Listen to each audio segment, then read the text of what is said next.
C'est ici, Cour municipale de Montréal, que le dossier du chanteur Éric Lapointe, accusé par voie sommaire de voies de fait, sera de retour en cours aujourd'hui. Il devrait également comparaître pour faire face à une accusation de non-respect de ses conditions, alors qu'il aurait communiqué avec la plaignante, qu'on ne peut pas identifier, chose qui lui est interdite. Maintenant, puisqu'il n'a pas à être physiquement présent, il ne devrait probablement pas être présent, sera sans doute représenté par son avocat, Maître Jacqueline Turcot. Il faut savoir que sera également plaidé en après-midi des requêtes préliminaires en vue du procès qui est prévu pour la fin octobre, pour 3 jours, entre le 27 et le 29 octobre.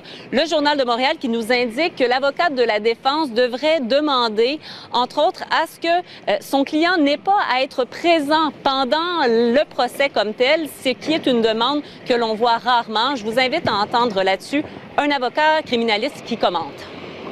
C'est assez particulier. De mes 16 ans de carrière, j'ai pas vu ça. En regardant, lorsque se pose la question de la présence de l'accusé, normalement, c'est lorsque l'accusé est absent et lorsqu'il s'esquive, lorsque la justice ne le retrouve pas et on se pose la question, est-ce qu'on peut procéder en son absence? Ici, c'est lui-même, de son propre chef, qui le demande.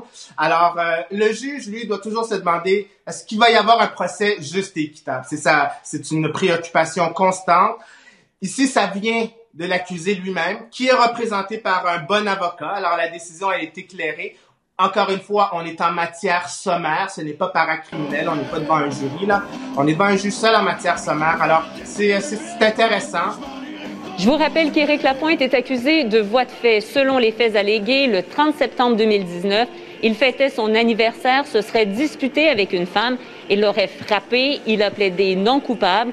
Cet après-midi, 14h, salle 1.60 de la Cour municipale de Montréal. On suivra les procédures. Marianne Lapierre, TVA Nouvelles, Montréal.